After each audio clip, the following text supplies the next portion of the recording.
ಆಕರ್ಷಣೆಯ ನಿಯಮವನ್ನ ಅರ್ಥ ಮಾಡ್ಕೊಂಡವರಲ್ಲಿರೋ ಒಂದು ದೊಡ್ಡ ಸಮಸ್ಯೆ ಏನು ಅಂದ್ರೆ, ನಾವು ಏನೇ ಒಂದು ಬೇಕು ಅಂದ್ರೂ ಅದನ್ನ ಆಕರ್ಷಿಸೋ ಪ್ರಯತ್ನ ಪಡ್ತೀವಿ. ಆದ್ರೆ ಇಲ್ಲಿ ರಹಸ್ಯ ಏನಪ್ಪಾ ಅಂದ್ರೆ, ನಮ್ಗೆ ಏನ್ ಬೇಕೋ ಅದನ್ನ ನಾವು ಇಷ್ಟಪಡಬಹುದು, ಅದ್ ನಮಗ್ ಬೇಕು ಅಂತ ಅಂದ್ಕೋಬಹುದು. ಆದ್ರೆ ಅದನ್ನ ಆಕರ್ಷಿಸೋ ಪ್ರಯತ್ನ ಪಡಬಾರದು, ಮ್ಯಾನಿಫೆಸ್ಟ್ ಮಾಡ್ತೀನಿ ಅಂತ ಹೋಗ್ಬಾರ್ದು. ನಿಮ್ಮ ಹತ್ರ ಈಗ ಏನಿದೆಯೋ, ನಿಮ್ ಜೀವನದಲ್ಲಿ ಈಗ ಏನೆಲ್ಲ ಇದೆಯೋ ಅದನ್ನ ನೀವು ಸಂತೋಷವಾಗಿ ಬಳಸ್ಕೊಂಡು ಖುಷಿಯಾಗಿರೋದನ್ನ ಕಲಿಬೇಕು. ಆವಾಗ ನೀವು ಏನ್ ಬಯಸಿದ್ರೋ ಅದು ಇಮಿಡಿಯೇಟ್ ಆಗಿ ಬರುತ್ತೆ.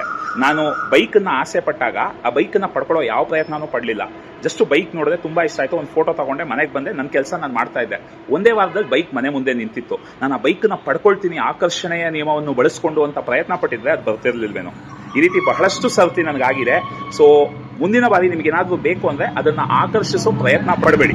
ಜಸ್ಟ್ ಅದು ನನಗೆ ಬೇಕು ಅಂತ ಪ್ರಕೃತಿಗೆ ಹೇಳಿ ಬಿಟ್ಬಿಡಿ. ಇದು ಕನ್ಫ್ಯೂಸಿಂಗ್ ಆಗಿದ್ರೆ ಕನ್ಫ್ಯೂಸಿಂಗ್ ಅಂತ ಕೆಳಗೆ ಟೈಪ್ ಮಾಡಿ, ಅಥವಾ ಗೊಂದಲ ಅಂತ ಟೈಪ್ ಮಾಡಿ. ಇದ್ರ ಬಗ್ಗೆ ದೊಡ್ಡ ವಿಡಿಯೋ ಮಾಡ್ತೀನಿ. ಧನ್ಯವಾದಗಳು.